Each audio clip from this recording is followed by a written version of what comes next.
Salam sejahtera dan salam serakku sayang. Buletin UKAS edisi tengah hari 4 April 2020 bersama saya Enes Jonathan Seribu. Edisi tengah hari dimulakan dengan rekod baharu positif COVID-19. Menurut kenyataan media Jawatankuasa Pengurusan Bencana Negeri Sarawak pada Jumaat, Sarawak mencatatkan 28 lagi kes baharu positif COVID-19 menjadikan jumlah bilangan kes di Sarawak sebanyak 239 kes sejak kes positif pertama dilaporkan pada 13 Mac 2020. Daripada 28 kes ini, 25 kes dirawat di Hospital Sarawak dan 3 kes di Hospital Miri. Dalam kenyataan yang sama, sebanyak 130 kes baharu Person Under Investigation (PUI) telah dilaporkan menjadikan jumlah keseluruhan sebanyak 1,509 kes. Daripada jumlah itu, 1,130 kes adalah negatif dan 140 kes PUI masih menunggu keputusan makmal. Di daerah Kuching, sebanyak 52 PUI baharu telah dicatatkan di mana 16 kes adalah yang telah disaring di Kompleks Belia dan Sukan dan 36 kes adalah daripada Hospital Umum Sarawak. Lain-lain PUI ialah Bau 3, Semarahan 10, Asajaya 1, Serian 19, Betong 27, Sibu 2, Bintulu 4 dan Miri 12. Dalam pada itu, bilangan lokaliti di daerah Kuching yang dikategorikan sebagai zon merah juga telah bertambah. Menurut kenyataan media Jawatankuasa Pengurusan Bencana Negeri Sarawak JBPNS, lokaliti di daerah Kuching yang dikategorikan sebagai zon merah bertambah berbanding yang dikeluarkan pada Khamis. Antara lokaliti yang terlibat dalam zon merah ialah Semariang, 22 kes positif COVID-19, merangkumi Semariang Batu, Jalan Bentara, Taman Sukma dan Bandar Baru Semariang. Satok, 17 kes positif merangkumi Satok, Jalan Patingan dan Sungai Maung. Taman Seri Wangi, 16 kes positif merangkumi Taman Seri Wangi, Laros Kim dan Kampung Pinang Jawa. Demak Laut, 5 kes positif merangkumi Demak Laut, Demak Baru dan Kampung Rampangi. Manakala, lokaliti seterusnya, Zon 1, 13 kes positif merangkumi Jalan Arang, Stampin Jalan Lapangan Terbang, Taman Stampin Barat, Kampung Cemerlang, Jalan Stampin Timur dan Jalan Stampin Tengah. Zon 2, 11 kes positif merangkumi Tabuan High, Tabuan BDC, Jalan Stutong dan Jalan Kempas. Zon 3, 4 kes positif merangkumi Kenny Hill dan Center Park. Zon 4, 4 kes positif merangkumi SMK Seri Setia, Tabuan Laru, Muara Tabuan, Tabuan Desa. Zon 5, 3 kes positif merangkumi Lorong Abdul Rahim dan Taman Green Height. Zon 6, 1 kes positif iaitu Taman Review. Manakala, daerah Kota Semarahan pula, lokaliti Jalan Datuk Musa, 18 kes positif merangkumi Desa Elmu, Tanjung Bundong dan Muara Tuang. Zon 7, 11 kes positif merangkumi Jalan Semaba, Batu Kawah, Taman Desa Wera, Sunny Hill, Jalan Stapok dan Taman Beverly. Dalam perkembangan yang sama, Jawatankuasa Khas Menteri telah bersidang memutuskan bahawa semua rakyat Sarawak dari luar negara tidak akan dikuarantin di Kuala Lumpur tetapi dikuarantin di Sarawak. Ini susulan daripada arahan yang dikeluarkan Majlis Keselamatan Negara MKN pada 31 Mac lepas bahawa semua warga negara Malaysia yang tiba dari luar negara dikuarantin selama 14 hari di stesen kuarantin yang telah diwartakan. Berita seterusnya, Ketua Masyarakat dan Ketua Kaum KMKK di Seri Aman digesa membantu jentera kerajaan negeri dan petugas Barisan Hadapan dalam mendidik masyarakat setempat mengenai kepentingan mematuhi Perintah Kawalan Pergerakan PKP. Menteri Muda Kesejahteraan Komuniti Sarawak, Datuk Francis Hardin Hollis memberitahu pemimpin akar umbi juga memiliki peranan penting dalam menyampaikan maklumat berhubung PKP dan bahaya COVID-19 kepada masyarakat akar umbi. Saya berharaplah pihak Jawatankuasa find a way lah, especially UKAS, try to explain and also cari jalan macam mana kita buat kesedaran untuk lebih lagi ketua kaum, ketua masyarakat. Bercakap ketika ditemui semasa simbolik penyerahan peralatan kemudahan asas untuk pusat kuarantin COVID-19 bahagian Seri Aman pada Jumaat, Ahli Dewan Undangan Negeri Adun Simanggang itu berharap lebih banyak pihak tampil memberikan sumbangan bagi memerangi wabak COVID-19. Seterusnya, di Limbang, di sepanjang Perintah Kawalan Pergerakan PKP ini, orang ramai khususnya mereka yang tinggal di rumah panjang diingatkan untuk duduk di rumah. Ahli Dewan Undangan Negeri Adun Batu Danau, Paulus Palu Ngumbang berkata, ini penting bagi sama-sama membantras penurunan wabak COVID-19 yang kini telah menular di daerah Limbang. Aku minta kita ke di rumah panjai ngau megak di kampung kita dia jenuh di rumah. Ndak ibu berjalan ti ndak nadai utai perlu.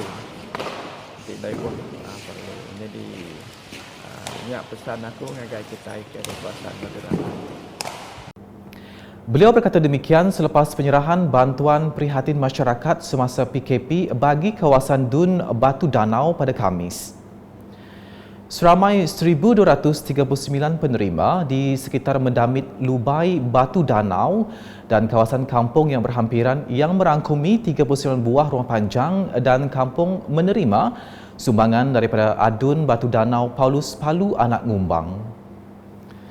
Bagi Ketua Kampung Usang Ipui dari Kampung Lubuk Aur, Limbang, mewakili penduduk mengucapkan terima kasih kepada kedua-dua pemimpin Timbalan Menteri Pengangkutan Merangkap Ahli Parlimen Limbang Hasbi bin Habibullah dan Adun Batu Danau Paulus Palu Ngumbang di atas sumbangan yang diberikan ini. Ucapkan terima kasih kepada WB dua-dua lah, WB Hasbi dan WB Palu pengen beri untuk kampung kaya Lubuk Aur dan Sibiling dan Lombeti lah. Ini kawasan Lumbawang. Kita terima kasih kepada dua pemerintah. Bantuan bencana COVID-19. Dalam usaha memastikan proses penyerahan bantuan makanan ini berjalan lancar, Pegawai Pertahanan Awam Daerah Limbang, Lieutenant Mahathir bin Muhammad Isa berkata, Angkatan Pertahanan Awam Malaysia APAM bersama membantu melancarkan lagi pengagihan bantuan makanan di kawasan Dun Batu Danau. PAPM telah membantu pihak Tuan Presiden, pejabat DO di Limbang khususnya di Limbang untuk dalam proses pengagihan bantuan bencana. Terutama hari ini kita tengok untuk di bahagian Batu Danau, di mana dalam sini dalam 500 lebih pack akan diagikan pada hari ini dan kemudian pada hari berikutnya. Proses penyerahan bantuan ini turut dibantu 20 orang petugas dari Angkatan Pertahanan Awam APAM dan Rela Limbang dan penghantaran diiringi Pegawai Polis Cawangan Khas Limbang. Laporan seterusnya di Telang Usan. Kawasan Dewan Undangan Negeri Dun Telang Usan bukan sahaja luas tetapi juga bentuk muka buminya yang tidak menentu menyebabkan penggunaan pacuan 4 roda dan pengangkutan air diperlukan untuk sampai ke penempatan. Ahli Dewan Undangan Negeri Adun Telang Usan, Dennis Ngau berkata, walaupun sejauh mana penempatan itu, bantuan makanan akan tetap dihantar untuk keperluan rakyat. Bantuan yang pertama ini akan diagihkan ke kampung-kampung di Hilir Long Lama terlebih dahulu seperti Kampung Kayan Long Lama, Kampung Long Puak, Uma Akeh, Long Banyok, Long Ikang dan Luagan Sibung. Segala usaha akan dilakukan agar masyarakat di pedalaman menerima bantuan yang telah diumumkan oleh kerajaan dengan secepat mungkin. Beliau berkata demikian semasa meninjau pengagihan barang bantuan makanan Dun Telang Usan di Dewan Masyarakat Long Lama pada Jumaat. Selanjutnya di Murum. Misi bantuan ahli Dewan Undangan Negeri Adun Murum Kennedy Cupai Ugun diteruskan dengan menyumbang food basket kepada 805 penerima dari 26 rumah panjang. Penerima kebanyakannya etnik Penan dari 3 zon dalam Dun Murun iaitu Zon Long Urun, Zon Tegulang dan Zon Metalun. Pengagihan bagi ketiga-tiga zon diadakan di Simpang Aloi, Simpang Jalan Keempangan Murun pada Khamis yang turut dihadiri Ketua Masyarakat dan Ketua Kaum dari ketiga-tiga zon. Beralih ke perkembangan di Selangau. Seramai 200 keluarga di daerah Selangau menerima sumbangan bantuan makanan sempena Perintah Kawalan Pergerakan PKP. Simbolik penyerahan sumbangan disempurnakan oleh Ahli Dewan Undangan Negeri Adun Tamin Christopher Gira sambang bertempat di Dewan Serbaguna Selangau pada Jumaat. Pengagihan dijangka bermula esok dan diteruskan pada minggu hadapan sehingga semua pemohon selesai menerima bantuan. Laporan selanjutnya. Pusat Khidmat Parlimen IGAN meneruskan penghantaran bantuan bekalan makanan kepada golongan asnaf di seluruh perkampungan kawasan Matu dan Kampung IGAN pada Jumaat. Seramai 620 golongan asnaf yang telah dikenalpasti oleh Jawatankuasa Bencana Daerah Matu akan menerima bantuan bekalan makanan tersebut. Bantuan daripada Ahli Parlimen IGAN Ahmad Joni Zawawi itu adalah bagi meringankan beban golongan asnaf dalam menghadapi saat-saat sukar susulan Perintah Kawalan Pergerakan PKP. Menurut Ahmad Joni, penyerahan barangan akan dilaksanakan oleh petugas Pusat Khidmat Parlimen IGAN dan dibantu oleh kaki tangan Pejabat Daerah Matu. Katanya, sumbangan tersebut akan diserahkan melalui penghulu dan ketua kaum untuk diagihkan kepada penduduk kawasan masing-masing secara berperingkat. Sebelum mengakhiri buletin UKAS, sama-sama kita saksikan kepentingan jarak sosial untuk mencegah penularan wabak COVID-19. Kepentingan jarak sosial dalam pencegahan COVID-19. Jarak sosial merupakan satu cara yang berkesan untuk memutuskan rantaian penyebaran COVID-19. Bagaimana anda boleh melakukannya? Membuat pembelian atas talian seperti barang keperluan, makanan dan membuat pembayaran atas talian seperti bil, utility dan pinjaman bank. Jika terpaksa berurusan di luar, pastikan anda mengamalkan jarak sekurang-kurangnya 1 meter daripada individu lain seperti membeli makanan di restoran, mengisi minyak di stesen minyak, membuat urusan di ATM atau bank, membeli barang keperluan di pasar raya, menggunakan kemudahan pengangkutan awam, membeli ubat di farmasi.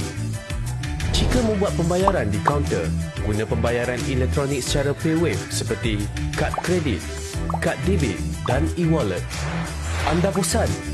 Lakukan aktiviti fizikal di rumah seperti melakukan regangan, berjalan sekitar rumah, berlari setempat, naik dan turun tangga, lompat tali dan berkebun. Jangan anjur atau hadir majlis sosial atau keagamaan seperti majlis hari jadi, majlis perkahwinan dan ceramah agama. Anda juga boleh berinteraksi dengan orang luar melalui aplikasi atas talian seperti Skype, WhatsApp, video call dan FaceTime.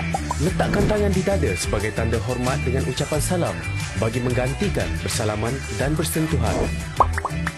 Jauh semeter namun kekalkan interaksi. Bersama-sama putuskan rantaian COVID-19.